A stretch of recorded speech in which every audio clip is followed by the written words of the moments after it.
ظالم چچا۔ مکہ میں رسول اللہ صلی اللہ علیہ وآلہ وسلم نے نبوت کا اعلان فرما دیا تھا۔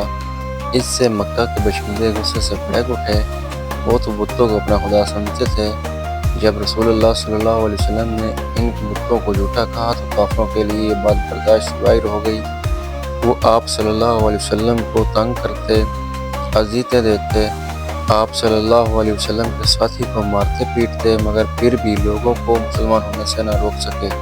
ایک دن حضرت ابوبکر صدیق رضی اللہ تعالیٰ عنہ نے حضرت عثمان غنی رضی اللہ تعالیٰ عنہ کو اسلام کی دعوت دی۔ انہوں نے اسے فوراً قبول کر لیا۔ جب ان کے چچا حکم بن ابو العاص بن امیہ کو پتہ چلا تو وہ غصے سے آگ بگولا ہو گیا۔ اس نے پہلے تو انہیں سمجھایا مگر وہ نہ مانے تو غصے میں آ کر انہیں رسی سے باندھ دیا اور بولا، تو اپنے باپ دادا کے دین کو چھوڑ کر ایک نئے مذہب پر ایمان لے آیا ہے۔ میں تجھے ہرگز نہیں چھوڑوں گا جب تک تو اپنے نئے دین کو نہیں چھوڑ دیتا۔ حضرت عثمان غنی بن عفان رضی اللہ تعالیٰ عنہ نے تن کر کہا، میں نہ اس مذہب کو چھوڑوں گا اور نہ ہی رسول اللہ صلی اللہ علیہ وسلم کو۔ یہ سن کر ان کے چچا کو بڑا غصہ آیا۔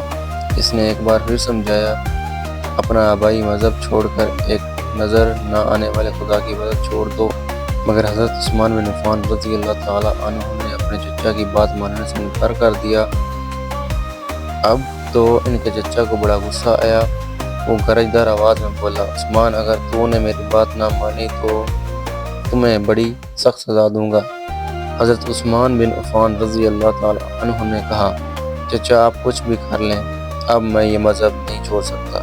یہ سن کر ان کے چچا کے تن بدن میں آگ لگ گئی۔ وہ بولا، اب میں دیکھتا ہوں کہ تمہارا خدا تمہیں میرے ہاتھوں موت سے کیسے بچاتا ہے۔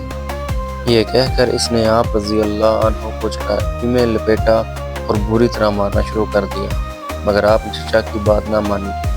چچا تھک ہار کر بیٹھ گیا تو کچھ دیر بعد پھر اٹھا اور آپ رضی اللہ عنہ کو دھوئیں کی دھونی دینے لگا۔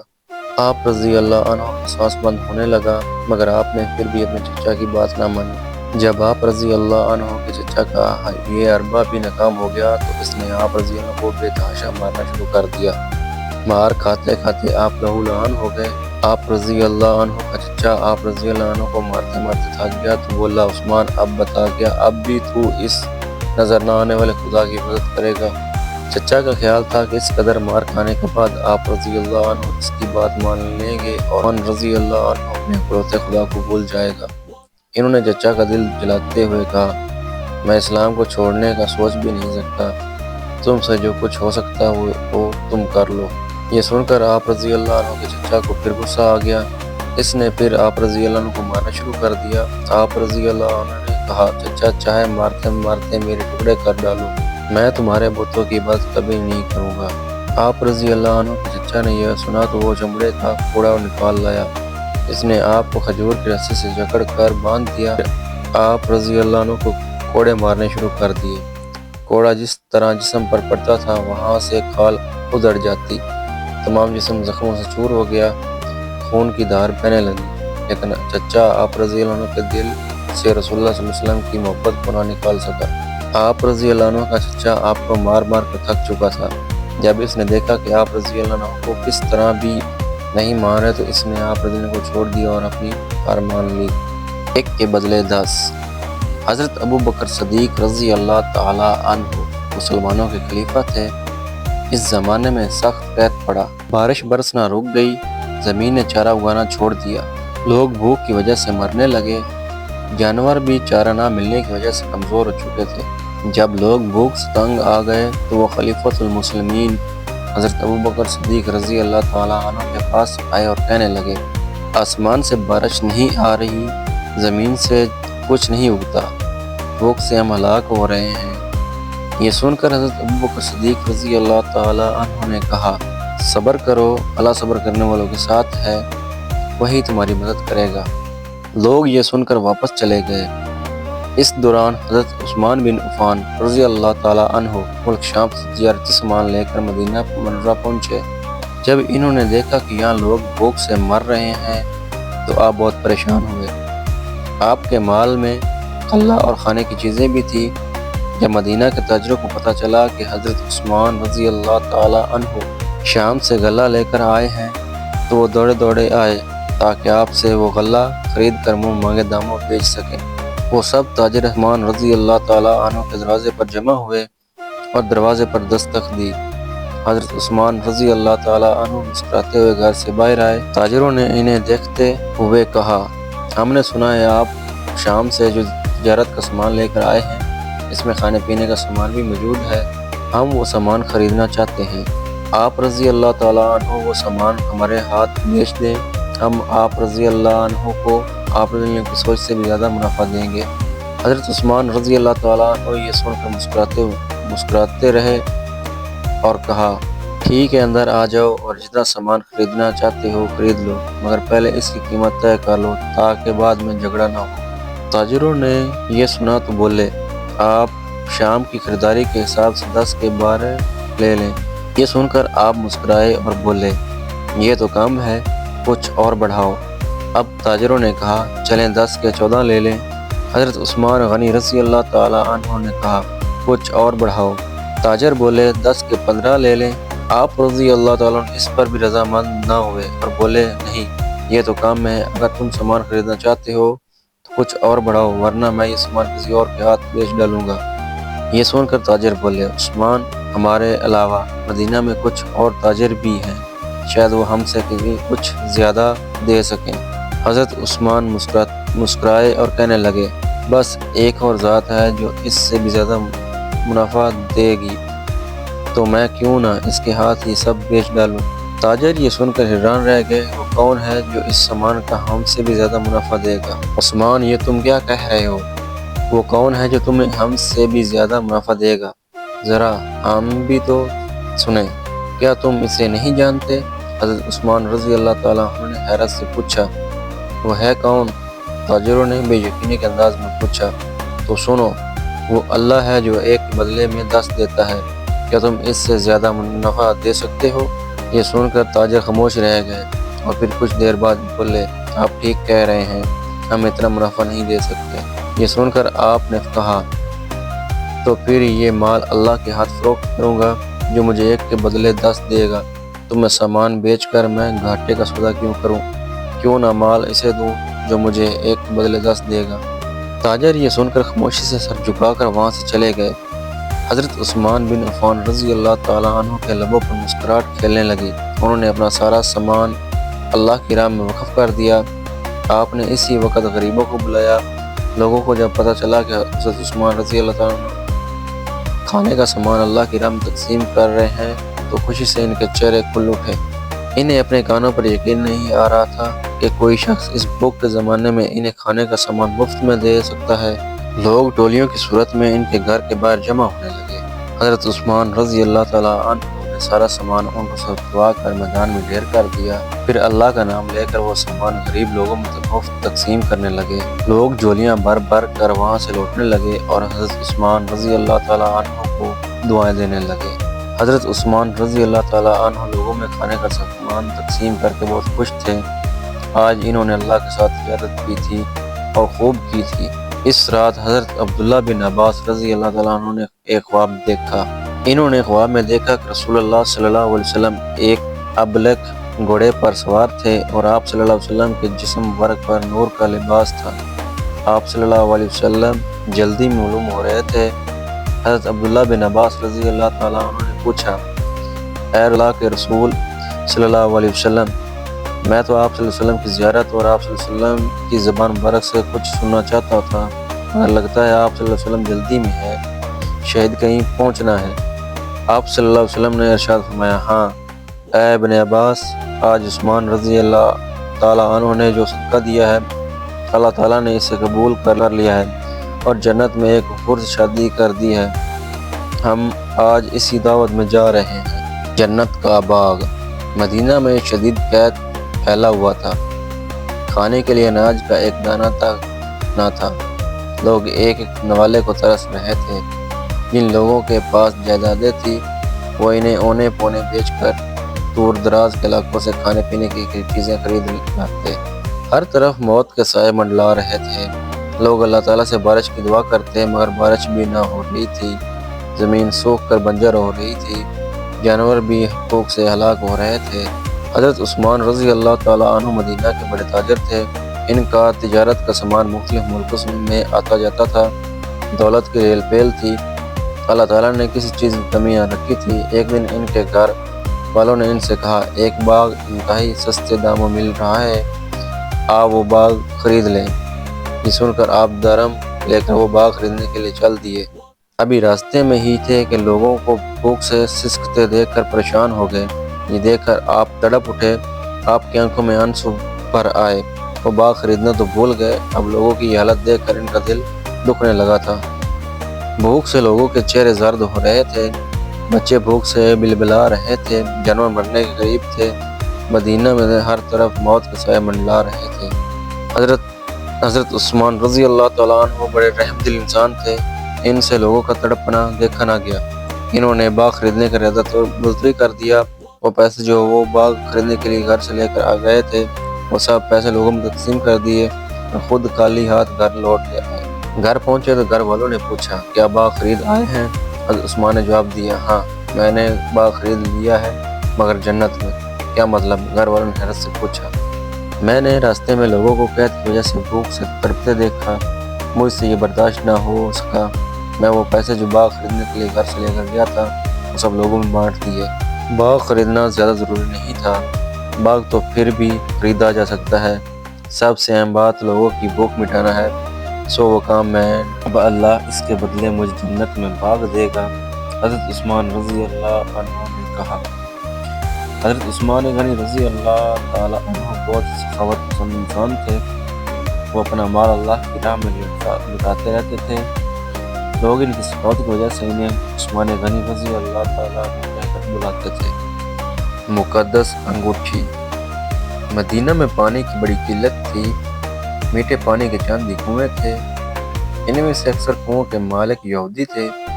یہ بڑے سخت مزاج لوگ تھے اور پانی لوگوں کو مہنگے داموں فروخت کرتے تھے۔ مسلمانوں سے تو انہیں خاصی دشمنی تھی۔ مدینہ میں ایک کنواں روما تھا جو ایک یہودی کا تھا۔ وہ یہودی تو مسلمانوں کی دشمنی میں بہت آگے تھا، وہ اپنے کنویں سے مسلمانوں کو پانی نہ لینے دیتا تھا۔ مسلمان میٹھے پانی کے لیے ترس رہے تھے۔ رسول اللہ صلی اللہ علیہ وسلم نے اعلان فرما دیا، جو مسلمان وہ کنواں خرید کر مسلمانوں کے لیے وقف کر دے گا اور اس میں سے خود بھی اتنا ہی پانی لے گا جتنا دوسرے مسلمان لیں گے، تو میں اس شخص کو جنت کی خوشخبری دیتا ہوں۔ حضرت عثمان غنی رضی اللہ تعالیٰ عنہ نے یہ سنا تو خوشی سے بولے نہ سمائے۔ انہوں نے یہ سوچ لیا کہ وہ کنواں خرید کر مسلمانوں کے لیے وقف کر دیں گے تاکہ مسلمان بھی ٹھنڈے اور میٹھے پانی سے اپنی پیاس بجھا سکیں۔ حضرت عثمان غنی رضی اللہ تعالیٰ عنہ فوراً گھر گئے، گھر سے پیسے لیے، کنواں خریدنے کے لیے اس یہودی کی طرف چل دیے جو کنویں کا مالک تھا۔ اس یہودی کے پاس پہنچ کر آپ رضی اللہ تعالیٰ عنہ نے اس یہودی سے کنواں خریدنے کی بات کی۔ پہلے تو یہودی نے کنواں بیچنے پر تیار ہی نہیں ہو رہا تھا، آخر پیسوں کے لالچ میں آ کر اس نے وہ کنواں بیچ دیا۔ حضرت عثمان غنی رضی اللہ تعالیٰ عنہ نے یہودی کو پیسے ادا کر کے وہ کنواں مسلمانوں کے لیے وقف کر دیا۔ مسلمان یہ سن کر بہت خوش ہوئے۔ حضرت عثمان غنی رضی اللہ تعالیٰ عنہ تو بہت زیادہ خوش تھے۔ انہیں تو خوشی اس بات پر ہو رہی تھی کہ رسول اللہ صلی اللہ علیہ وسلم کی خواہش کے مطابق انہوں نے کنواں خرید کر مسلمانوں کے لیے وقف کر دیا ہے۔ اس کے علاوہ حضرت عثمان غنی رضی اللہ تعالیٰ عنہ نے مدینہ میں مسلمانوں کے لیے پانی کا ایک اور کنواں کھدوایا۔ یہ بھی ٹھنڈے اور میٹھے پانی کنواں تھا جس سے مسلمان پانی پیتے تھے۔ ایک روز حضرت عثمان غنی رضی اللہ تعالیٰ عنہ اس کنویں کی منڈیر پر بیٹھے ہوئے تھے، انگوٹھی کو اپنی انگلی میں گھما رہے تھے۔ یہ بڑی مقدس انگوٹھی تھی۔ یہ انگوٹھی رسول اللہ صلی اللہ علیہ وسلم کے لیے بنوائی گئی تھی۔ جب آپ صلی اللہ علیہ وسلم کو کسی کو خط لکھتے اس پر بطور مہر اس انگوٹھی کو استعمال کیا کرتے تھے۔ بعد میں یہ انگوٹھی حضرت ابوبکر صدیق رضی اللہ تعالیٰ عنہ کے پاس آئی، پھر حضرت عمر فاروق رضی اللہ تعالیٰ عنہ کو ملی، اور اب یہ انگوٹھی حضرت عثمان غنی رضی اللہ تعالیٰ عنہ کے پاس تھی۔ وہ اس انگوٹھی کو اپنی انگلی میں گھما رہے تھے۔ اچانک وہ انگوٹھی اس کی انگلی سے نکل کر کنویں میں گر گئی۔ آپ رضی اللہ تعالیٰ عنہ یہ دیکھ کر پریشان ہو گئے۔ اس مقدس انگوٹھی سے جدائی انہیں گوارا نہ تھی۔ انہوں نے اس انگوٹھی کو تلاش کروایا مگر وہ انگوٹھی کنویں سے نہ نکل سکی۔ بہت لوگوں نے اسے تلاش کرنے میں پوری کوشش کر ڈالی تھی مگر انگوٹھی نہ ملی۔ اب تو حضرت عثمان رضی اللہ تعالیٰ عنہ فکر مند ہو گئے۔ انہوں نے کنویں سے تمام پانی بھی نکلوا ڈالا، انگوٹھی پھر بھی نہ ملی۔ حضرت عثمان غنی رضی اللہ تعالیٰ عنہ نے اعلان کروا دیا، جو شخص اس انگوٹھی کو تلاش کر کے لائے گا اسے بھاری انعام دیا جائے گا۔ بہت تلاش کے بعد بھی وہ انگوٹھی نہ مل سکی۔ جب ہر طرف سے ناکامی ہو گئی تو آپ نے چاندی کی ویسی ہی انگوٹھی بنوائی۔ اس پر محمد رسول اللہ صلی اللہ علیہ وسلم خندہ تھا۔ آپ رضی اللہ عنہ نے وہ انگوٹھی اپنی انگلی میں پہن لی۔ جب آپ کو شہید کیا گیا تو وہ انگوٹھی بھی غائب ہو گئی اور یہ معلوم نہ ہو سکا کہ وہ انگوٹھی کو کون لے گیا۔ عثمان کا ہاتھ۔ رسول اللہ صلی اللہ علیہ وسلم صحابہ کرام رضوان اللہ اجمعین کے ساتھ مقام حدیبیہ میں ٹھہرے ہوئے تھے۔ وہ عمرہ کرنے کے لیے مکہ جا رہے تھے مگر کافروں نے آپ صلی اللہ علیہ وسلم کو عمرہ کرنے کی اجازت نہ دی۔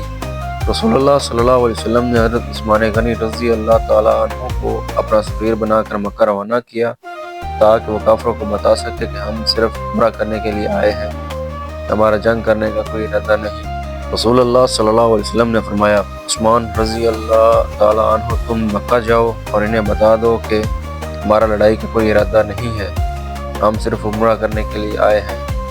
پھر رسول اللہ صلی اللہ علیہ وسلم نے کچھ دیر ٹھہر کر کہا، تم انہیں اسلام کی دعوت دینا، اس کے علاوہ مکہ میں موجود مسلمانوں کو فتح کی خوشخبری سنا دیں اور انہیں کہنا اللہ تعالیٰ جلد ہی مکہ میں اپنے دین کو عام کر دے گا، پھر کسی کو اپنا ایمان چھپانے کی ضرورت نہیں رہے گی۔ رسول اللہ صلی اللہ علیہ وسلم کا حکم سن کر حضرت عثمان غنی رضی اللہ تعالیٰ عنہ مکہ کی طرف اکیلے ہی روانہ ہو گئے۔ ان کے دل میں کافروں کا خوف نہیں تھا۔ یہ وہ مکہ تھا جہاں سے انہیں ہجرت کر کے مدینہ جانا پڑا تھا۔ آج ایک عرصے بعد وہ اکیلے ہی مکہ کی طرف جا رہے تھے۔ مکہ کی محبت ان کے دل میں جوش مارنے لگی تھی۔ جب وہ بلا میں پہنچے تو وہاں ان کی ملاقات چند لوگوں سے ہوئی۔ انہوں نے پوچھا، تم کہاں جا رہے ہو؟ حضرت عثمان غنی رضی اللہ تعالیٰ عنہ نے بے دھڑک جواب دیا، میں اللہ کے رسول صلی اللہ علیہ وسلم کا ایک پیغام لے کر مکہ جا رہا ہوں۔ یہ مکہ کے قریشی لوگ تھے جو اسلام کے سخت دشمن تھے۔ حضرت عثمان رضی اللہ عنہ نے بے خوف ہو کر انہیں اسلام کی دعوت دی اور انہیں کہا، اسلام قبول کر لو، یہ تمہارے لیے بہتر ہے۔ مجھے رسول اللہ صلی اللہ علیہ وسلم نے تمہاری طرف بھیجا ہے تاکہ میں تمہیں ایک اللہ پر ایمان لانے کی دعوت دوں اور تمہیں یہ بھی بتا دوں کہ ہم کسی سے لڑنے کے لیے نہیں آئے، ہم تو صرف عمرہ کرنے کے چاہتے ہیں۔ تم ہمیں آرام سے عمرہ کرنے دو، ہم عمرہ کر کے واپس چلے جائیں گے۔ یہ سن کر قریش بھڑک اٹھے اور بولے، ہمیں تمہارے اللہ سے کوئی مطلب نہیں، ہم جہاں ہیں وہیں ٹھیک ہے، ہم نے تمہاری بات سن لی ہے، اب تم واپس چلے جاؤ۔ اتنے میں قریش کے لوگوں میں سے ایک شخص ابان بن سعید بن عاص اٹھا۔ اس نے حضرت عثمان رضی اللہ عنہ کو اپنی پناہ میں لے لیا اور انہیں اپنے گھوڑے پر بٹھا کر مکہ کی طرف روانہ ہو گیا۔ مکہ پہنچ کر آپ رضی اللہ عنہ نے مکہ کے بڑے بڑے سرداروں کو رسول اللہ صلی اللہ علیہ وسلم کا پیغام دیا۔ کافروں نے حقارت سے اس پیغام کو ٹھکرا دیا اور کہنے لگے، عثمان رضی اللہ تعالیٰ عنہ تم یہاں آئے ہو تو عمرہ کر لو، مگر ہم تمہارے ساتھی کو عمرہ نہیں کرنے دیں گے۔ حضرت عثمان غنی رضی اللہ تعالیٰ عنہ نے کہا، میں رسول اللہ صلی اللہ علیہ وسلم کے بغیر عمرہ نہیں کروں گا۔ یہ سن کر کافر طیش میں آ گئے اور انہوں نے آپ کو مکہ میں روک لیا۔ دوسری طرف جب حضرت عثمان غنی رضی اللہ تعالیٰ عنہ کے پہنچنے میں دیر ہوئی تو مسلمانوں میں یہ افواہ پھیل گئی کہ کافروں نے آپ کو شہید کر دیا ہے۔ یہ سن کر مسلمان غصے سے بھڑک اٹھے، انہوں نے اپنی تلواریں نیاموں سے نکال لی۔ رسول اللہ صلی اللہ علیہ وسلم کو بھی یہ سن کر بڑا دکھ ہوا۔ انہیں حضرت عثمان غنی رضی اللہ عنہ سے بڑی محبت تھی۔ آپ صلی اللہ علیہ وسلم نے صحابہ کرام کو پرسکون رہنے کو کہا مگر صحابہ کرام غم و غصے سے بے قابو ہو رہے تھے۔ رسول اللہ صلی اللہ علیہ وسلم نے جب دیکھا کہ مسلمان خاموش ہو کر بیٹھ گئے ہیں تو آپ صلی اللہ علیہ وسلم نے فرمایا، قاتلوں سے عثمان رضی اللہ تعالیٰ عنہ کے قتل کا بدلہ لیا جائے گا۔ یہ کہہ کر آپ صلی اللہ علیہ وسلم نے مسلمانوں سے بیعت لینے کا اعلان فرمایا۔ آپ صلی اللہ علیہ وسلم نے ایک ہاتھ آگے بڑھایا اور فرمایا، یہ میرا ہاتھ ہے۔ پھر اپنا دوسرا ہاتھ اس ہاتھ کے اوپر رکھتے ہوئے فرمایا، اور یہ عثمان رضی اللہ تعالیٰ عنہ کا ہاتھ ہے۔ اس کے بعد تمام صحابہ کرام باری باری اٹھے اور حضور صلی اللہ علیہ وسلم کے ہاتھ پر ہاتھ رکھ کر بیعت کرنے لگے۔ جب تمام صحابہ کرام بیعت کر چکے تو کچھ ہی دیر بعد انہیں حضرت عثمان غنی رضی اللہ عنہ آتے دکھائی دیے۔ مسلمان انہیں زندہ دیکھ کر بہت خوش ہوئے۔ رسول اللہ صلی اللہ علیہ وسلم نے ان کا استقبال کیا۔ اس کے بعد حضرت عثمان غنی رضی اللہ تعالیٰ عنہ نے رسول اللہ صلی اللہ علیہ وسلم کو کافروں سے اپنی ساری بات چیت کا حال بتایا۔ قریش جانتے تھے کہ مسلمان خاموشی سے واپس نہیں جائیں گے، اس لیے انہوں نے وقت سے اپنے چند وفد بھیج کر مسلمانوں سے صلح کی کوشش کی۔ تاریخ اسلام میں اس صلح کو صلح حدیبیہ کہا جاتا ہے۔ بیعت لکھے جانے کے بعد رسول اللہ صلی اللہ علیہ وسلم واپس مدینہ کی طرف روانہ ہوئے۔ مسلمانوں کو اس بات کا بڑا دکھ تھا کہ وہ مرادہ کیے بغیر واپس جا رہے ہیں۔ اسی دوران اللہ تعالیٰ نے حضرت جبرائیل علیہ السلام کو وحی دے کر بھیجا اور انہیں ایک بڑی فتح کی خوشخبری سنائی۔ مسلمان یہ سن کر خوش ہو گئے اور مسلمانوں کا یہ قافلہ واپس مدینہ کی طرف روانہ ہو گیا۔ گیلی پگڑی۔ امیر المومنین حضرت عثمان غنی رضی اللہ عنہ کو باغیوں کا ایک گروہ قتل کرنے پر اطلاع ہوا تھا۔ انہوں نے آپ رضی اللہ تعالیٰ عنہ کے گھر میں قید کر رکھا تھا۔ انہوں نے 40 دنوں سے آپ رضی اللہ تعالیٰ عنہ کے گھر کو چاروں طرف سے گھیرا رکھا تھا۔ نہ کوئی شخص اندر جا سکتا تھا اور نہ ہی کوئی اندر سے باہر آ سکتا تھا۔ گھر میں کھانے پینے کا سامان بھی ختم ہو چکا تھا۔ آپ رضی اللہ تعالیٰ عنہ پانی کی ایک ایک بوند کو ترس رہے تھے، مگر باغیوں کو آپ پر رحم نہیں آ رہا تھا۔ جب آپ رضی اللہ تعالیٰ عنہ کے گھر کو گھیرے 58 دن گزر گئے، باغیوں کو پتہ چلا کہ کچھ لوگ آپ کی مدد کے لیے آ رہے ہیں۔ باغیوں نے ان لوگوں کو راستے میں ہی روک لیا تاکہ وہ آپ رضی اللہ تعالیٰ عنہ تک کوئی سامان نہ پہنچا سکیں۔ ایک روز حضرت علی رضی اللہ تعالیٰ عنہ رات کے اندھیرے میں آپ رضی اللہ عنہ کے گھر تک پہنچنے میں کامیاب ہو گئے، مگر باغیوں نے آپ رضی اللہ تعالیٰ عنہ کو دیکھ لیا۔ آپ رضی اللہ تعالیٰ عنہ نے باغیوں سے کہا، تم عثمان رضی اللہ عنہ تک پانی اور خوراک کو جانے دو، مگر باغیوں نے انکار کر دیا۔ حضرت علی رضی اللہ تعالیٰ اپنی پگڑی گیلی کر کے لائے تھے۔ جب انہوں نے دیکھا کہ باغی کسی طرح نہیں مان رہے تو انہوں نے حضرت عثمان رضی اللہ عنہ کے گھر کی طرف دوڑنا شروع کر دیا۔ گھر قریب پہنچ کر آپ نے اپنی پگڑی اندر پھینک دی۔ آپ رضی اللہ عنہ کا مقصد یہ تھا کہ حضرت عثمان غنی رضی اللہ عنہ پگڑی نچوڑ کر پانی پی لیں۔ دن گزرتے جا رہے تھے مگر باغیوں نے ان کے گھر کا گھیرا جاری رکھا۔ ام المومنین حضرت ام حبیبہ رضی اللہ عنہ کچر پر کھانا پینے کا سامان لے کر نکلی، لیکن جب آپ مکان قریب پہنچے تو ایک باغی نے آپ رضی اللہ عنہ کے کچر کی لگام تلوار سے کاٹ دی۔ آپ رضی اللہ عنہ کچر بدک گیا۔ قریب تھا کہ آپ رضی اللہ عنہ کچر سے گر جاتی، لیکن کچھ لوگ انہیں پکڑ کر گھر تک چھوڑ آئے۔ جب حضرت عائشہ صدیقہ رضی اللہ عنہما اس ارادہ سے گھر سے نکلی تو راستے میں ان کے بھائی محمد بن ابو بکر ملے۔ انہوں نے اپنے بھائی کو ڈانٹا، وہ ایک طرف چل دیے، وہ آگے بڑھی مگر باغیوں نے ان کا راستہ بھی روک لیا۔ پھر ایک دن باغی آپ کے گھر میں داخل ہو گئے۔ آپ رضی اللہ تعالیٰ عنہ اس وقت قرآن مجید کی تلاوت کر رہے تھے۔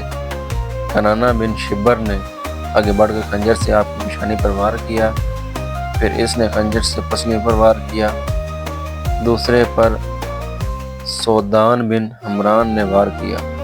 آپ رضی اللہ تعالیٰ عنہ کا خون قرآن پاک پر گرا۔ عمرو بن الحق جھپٹ کر آپ رضی اللہ عنہ کے سینے پر سوار ہو گیا۔ اس وقت آپ رضی اللہ عنہ میں تھوڑی بہت زندگی باقی تھی۔ پھر آپ رضی اللہ تعالیٰ عنہ کی روح آپ رضی اللہ عنہ کے جسم مبارک کا ساتھ چھوڑ گئی اور جنت کی طرف روانہ ہو گئی۔ ظالموں نے اس شخص کو شہید کر دیا تھا جو ہمیشہ لوگوں کے کام آتا تھا، ان کے دکھ درد کا خیال رکھتا تھا، قحط کے زمانے میں انہیں علاج دیتا تھا، ان کے لیے پانی کے کنویں خریدے، اور ان لوگوں نے ان کے ساتھ کیا کیا، ان کا کھانا پینا بند کر دیا۔ آپ رضی اللہ تعالیٰ عنہ انتہائی نرم دل انسان تھے۔ اللہ کی لعنت ہو ان لوگوں پر جو آپ رضی اللہ تعالیٰ عنہ قتل میں شریک تھے، اور ان سب پر بھی جنہوں نے قتل میں مدد